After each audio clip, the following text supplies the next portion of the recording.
back to another episode of 90s Classics. I'm Tim. And I'm Andrew.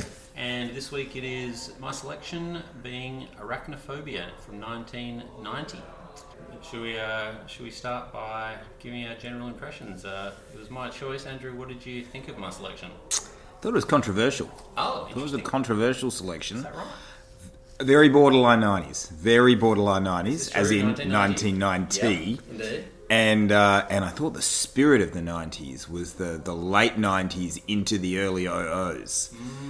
Interesting. And I think this has a bearing on my impressions on the movie. Wow, I'm intrigued. In the sense that it was pitched at us when we were children rather than pitched at us when we were the golden age Indeed. of the late teens, early 20s.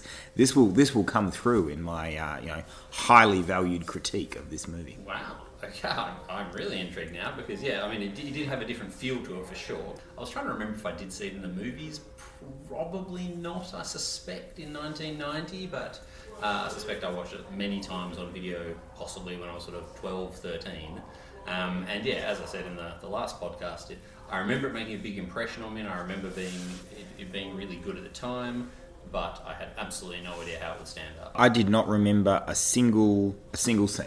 I'd seen it before. I absolutely have seen it before. Not a single scene came back to me as I was watching the movie. Interesting.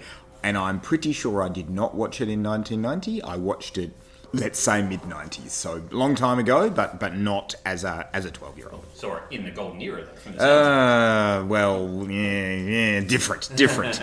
Okay, well, what did you think? Didn't rapture, didn't really do it for me. Interesting. I just thought it was a little dry.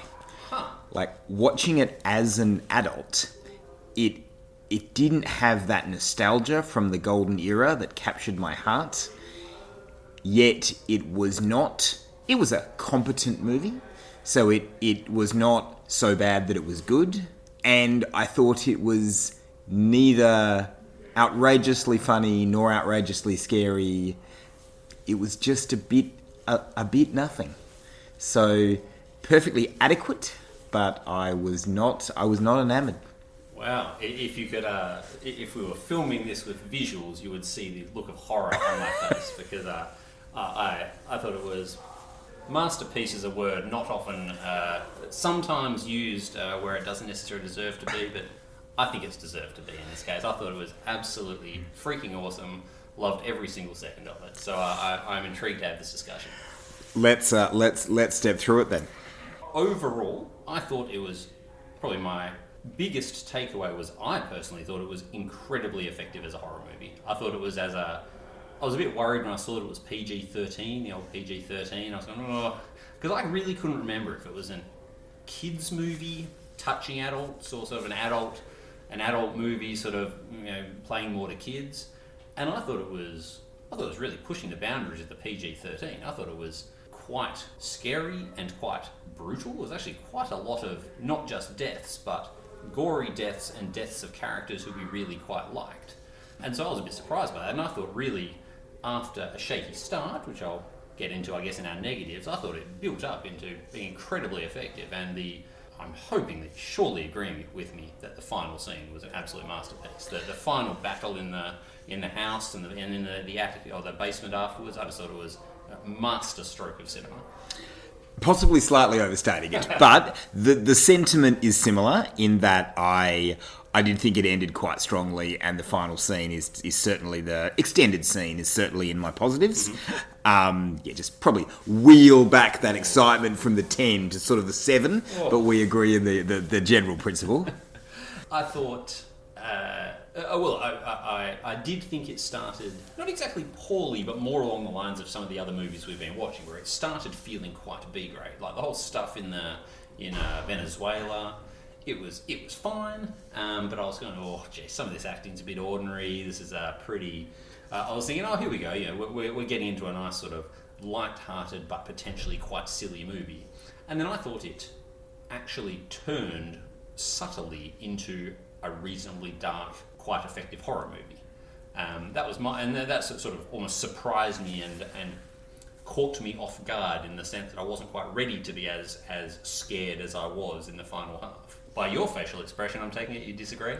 I agree with some of those things. Like, I had forgotten that Spielberg was the executive producer. But then when we saw the sweeping camera shots in Venezuela, I went, this is Jurassic Park. So 3 years before Jurassic Park or whatever it was, there's clear elements there. Yeah, the scene at the beginning, if anything, I just thought it was a bit long. Like, I actually timed it. It was 17 minutes. It was a really... worth of what you knew was not the centrepiece to the story. Because I basically remembered, Jeff Daniels is the main star. He appeared at the 17-minute mark. And ironically, this scene, not dissimilar in principle to what a lot of more B-grade horror movies do. Like, if you recall earlier on this series, the one with Tom Sizemore and The Relic had the somewhere in South America scene. I think Anaconda might have even had an initial scene, if that's right, of Danny Trejo on a boat.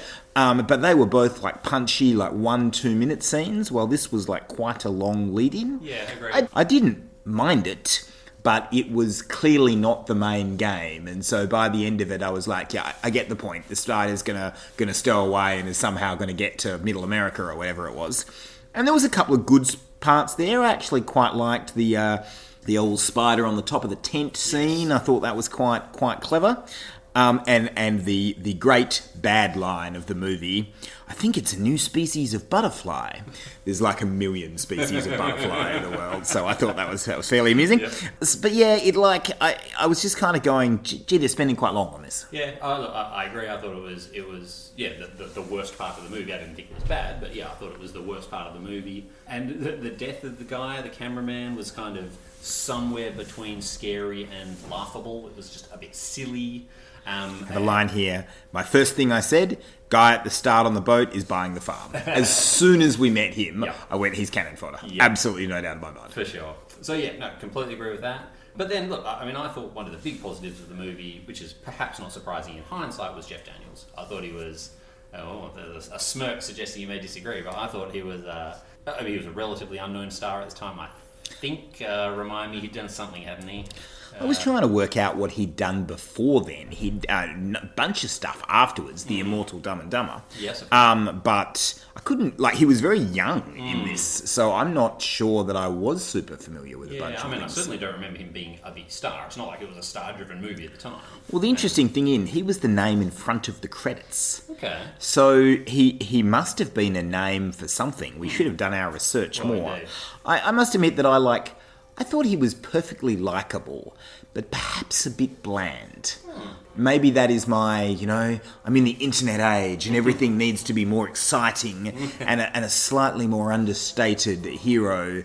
I don't know, he was fine. I would say he was fine. I love this sort of 90s slow burn thing where, it took its time. The movie was, I think, 1:50. Yep. As you said, 17 minutes of probably unnecessary intro, but then... I actually thought the storyline of how which I'd completely forgotten this part, the storyline how he gets to the town, he's supposed to be the town doctor, and then the old doctor decides not to retire, and they've sort of committed all their finances place, and then his only patient dies, and his very next patient. I thought that was actually quite interesting in itself. My God, we've uprooted our family, all this stuff's gone wrong, and look, it could have played terribly with a could have just been, I guess, boring with a lesser actor, but I thought Jeff Daniels did it really well. I liked the understated, intelligent character, and look, I thought, obviously it's easy to say in hindsight, but I sort of thought was better than most of the main stars in these type of movies, and you could probably see he was on to see, particularly in hindsight, that he was on for bigger and better things.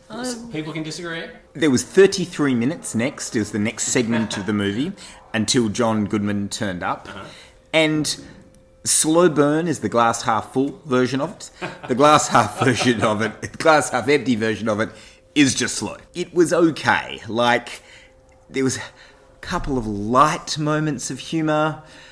A little bit of sort of character development that I didn't feel I needed that much. There was a nice scene with a cat flap, with a spider coming out of the cat flap. I rather enjoyed that one. was a slightly disturbing thing with a really big spider mating with a small spider. That was a little odd. And there was the complete, absolute 100% absence of anyone who wasn't white. Well, yeah, okay. Not a single character in the entire movie, which is just showing its age. Yeah, there was a few nice lines, but Jeff Daniels walked around in a really bad pair of loafers, and it kind of felt to me like a loafers kind of a part of the movie. Well, yeah, okay, all right. Look, I mean, I'll give where one person sees slow burn, the other one sees boring as batshit. I'll give you that. But let's get on to then when spiders come out, obviously. I mean, I thought, one point I've probably made in just about every one of these podcasts is that it's so nice to see real special effects. Well, in fact, real special effects meaning, in fact, I'm just guessing, but I would say probably 85% just being real spiders, with maybe 15%, I assume, being puppets of some sort. Puppetry, robotics or something, I don't know. It's amazing what a difference it makes. I mean, even though there are moments when you go, that's obviously a puppet, but somehow the fact that all the rest of it is clearly real spiders makes it feel more real, I thought. They move in a very real fashion. I think that is the thing that CGI has never consistently nailed, I reckon. Yes, I would have to agree. And I would also say that the not needing to go to the crutch of although it's brilliant, of the enormously mutated spider or something. They were just lots of them. Yep. And in a way, that is perhaps more scary because you can't escape them. Even before the bathroom scene where they're everywhere, it's like you could run into one anywhere, and they're small enough that you don't see them. Completely silent and instantly deadly. I mean, it's a very specific type of movie where the baddie is one of these one single bite will kill you type baddies. It's a rare one that makes it work because they're quite difficult, because essentially it means you can never have the good guys even sort of touching the baddie. And this was a good example of that. And I thought they did it pretty well.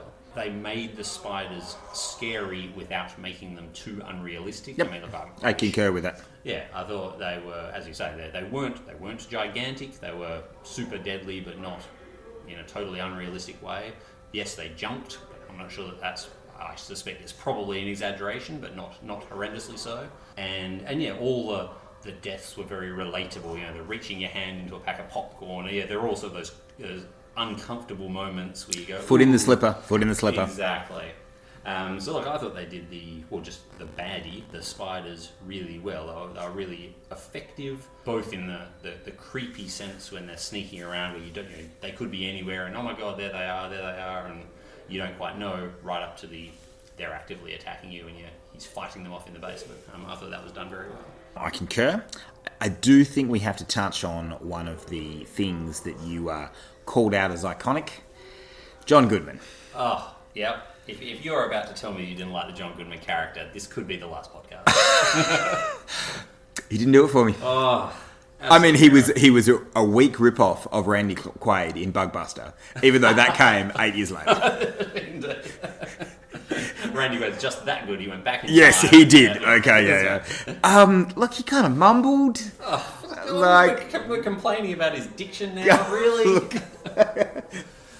Yeah, he's if that was the big personality. He's both funny, he's charming, and then at the end when he comes in and with the super acid insecticide stuff, genius, right? Yeah. No? Yeah. Oh. Yeah. Didn't see it. Oh, I don't even know you anymore. This is really hurting. Okay. On the other hand, Julian Sands. Oh yeah. We just didn't get nearly enough Julian. We did not get enough Julian.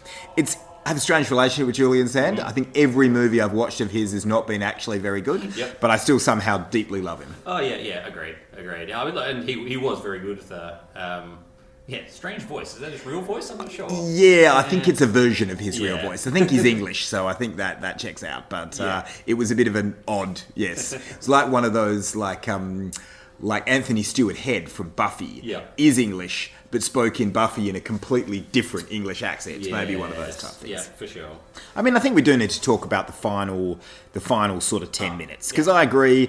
Basically, from the map where they worked out that the locus was around the house, then they rushed to the house, and then they met them inside the lounge room, and then they escaped through the top door, and then his fight scene in the attic. Yep. That was a quality. It was a strong 10 minutes. Yeah, and then in front of that was the two things I very clearly remembered was the fight in the attic and for some reason John Goodman squishing the spider after he walks out. I don't know why that stuck in my mind. But yeah, I mean, I remembered it being awesome, and I thought it was very awesome, and it did very well.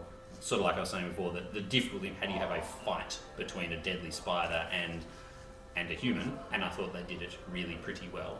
Also note the other parallel with The Relic, another movie where the big monster comes out on fire at the end. Oh, that was geez, spider out of flames, Yep. quite cool, Indeed. I believe. Okay, yes, I have to concur. Yep. The right amount of the creature cannot die instantly. Yes. It has to basically come back from the dead once. Yep. But if you get to sort of the 17th time, then Yeah, you're pushing yeah, reality a little bit. Chucky sort of level where you go, come on, not again, surely. Yeah.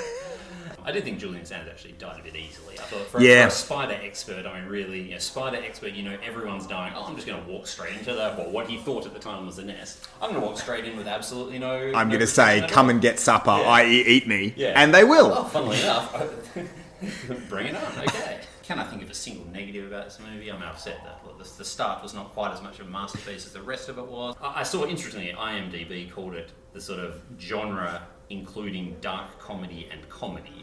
And I would go, oh, gee, you wouldn't be wanting to rely on Arachnophobia for comedy or dark comedy, because I agree. I don't think there was no laugh out loud moments. There was some moments of mild amusement, and that was about it.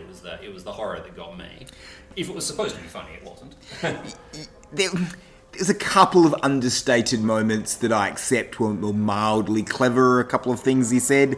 There was one something along the lines of where he desperately wanted the older lady. Maybe I'll get lucky and she'll be like cancer ridden or something rather, which was mildly amusing. Yeah. Probably a bit edgy for 1990, I suspect. But I've just stumbled across another positive that I remembered. I thought, and maybe this is giving an indication, because I think this was the same sort of thing I said maybe about The Relic, that I liked the fact that after I think he was the coroner guy, the guy who wore the tiny tie, how he was initially sceptical. Fundamentally, most people got on board the seriousness of the situation after all. It's almost the standard plot line. The authorities will never believe what's going on. They'll take every step to ignore it. They'll actively interfere. And I thought in this case, after the initial skepticism of hey, it's the spiders, they actually got on board pretty quickly. They authorised the exhumation of the bodies, and they were actually, and then the Julian Sands character, after a bit of skepticism, got the guy in. So I thought that was quite good. It didn't fall into the standard trope of authority is always bad. Yep. There was one other funny line. The nepotism, huh? Actually, we're Baptists. Nice. It wasn't a bad effort. Okay. Do you have any other negatives you wanted to raise? The slightly weird scene with the girl in the shower, who was a girl, which was a little bit disturbing. I don't think that stands up in 2024 either. That was probably about it. I just found it quite hard to settle for the first quite a while. Just like, I'll go and get another cup of tea. I was on the edge of my seat. Could not get off the couch. I was so engrossed. Not too many of the stars did much else. We had Jeff Daniels, we had Julian Sands, we had John Goodman. You expect to recognise some other people, and maybe this is a side effect of it being 1990 rather than 1999. Yeah. I watched a lot of movies around 1999, so I would be spotting people who were in different movies. Not a single other person recognised them at all. Not a name, not a face. Yeah, I mean, same. There was a couple of, I think, the coroner guy who reached into the popcorn. I think I recognised him from something. Can't remember exactly what. And also Bunny, the girl from who the daughter spent. Yeah, she was something, and I did look this up before, but now I've forgotten who she was. But she went into something else. But no, fundamentally, you're right. Those three went on to big things, and the rest did very little. So, likelihood of watching it again? Oh, well, I mean, I've already watched it twice. I watched it twice in preparation for this podcast because I loved it so much. I now own it because it was one of these ones where the only way I could find to get it was to buy it on Google Play. So Indeed, me as well. I also own a copy of Arachnophobia now. Because I know I'll be watching it over and over again. Absolutely loved it. Right, well, that is good to know you enjoy that. I'll be getting full value on my $7.99 that I spent. I spent $11.99 for the high definition. Was that wise? But anyway, on 1990, does it make a difference? You can see the strings with the high definition version. Right, well, you enjoy it. I suspect, look, I wouldn't say I won't watch it again, but it's not going to be top of my list. Could be one of those ones you get home at the end of the night and put on the final 20 minutes, maybe. Plausible. Yeah, well, I can see that. And what if it was made today?